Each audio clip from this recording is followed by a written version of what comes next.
คาทอลิกเนาะอยู่ที่เมืองสวรรณเขตเฮาเนาะพี่น้องโอ้โหโบสถ์นี่สวยสดงดงามมาดีเนาะพี่น้องเนาะบนแต่เป็นแหล่งเอกลักษณ์หรือว่าแหล่งท่องเที่ยวเป็นของแขวงสวรรค์เฮาเนาะพี่น้อง FC เนาะถ้าผู้ใด FC เฮาฟังไทยหรือว่าต่างแขวงเนาะที่ยังบ่ทันได้มาเที่ยวสวรรค์เนาะพี่น้องเนาะก็อย่าลืมมาเที่ยวมาชมได้เนาะพี่น้องเนาะจะน้อยบ่าวมอเลอร์สิมาพาเลาะอีกทัวร์แล้วก็สิพาไปเบิ่งตลาดลาวเจริญก่อนเป็นตลาดกลางคืนเนาะพี่น้อง FC แคมป์ของพี่น้องแต่ว่าเฮาสิไปนี่ผู้ที่พาไปเนาะ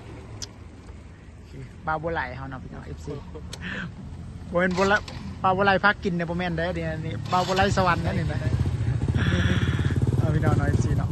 เบิ่งก็เพิ่นภาพบรรยากาศมุมเบิ่งไกลๆพี่น้องเนาะนี่พี่น้องเห็นบ่จะเป็นมุมมองของ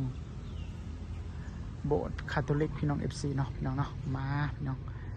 จะเป็นเดินแต่เก่าเนาะเขาเจ้าขายเครื่องพี่น้องเป็นตลาดกลางคืนเนาะอยู่นี่เนาะแต่ว่าเดี๋ยวนี้เขาเจ้าย้ายไปแคมป์ของพุ่นมันแล้วเนาะพี่น้อง FC เนาะคือมันงามมันเลยพี่น้อง FC นี่จะเป็นโบสถ์เห็นบ่โบสถ์คาทอลิกโบสถ์ของคุณพ่อเนาะ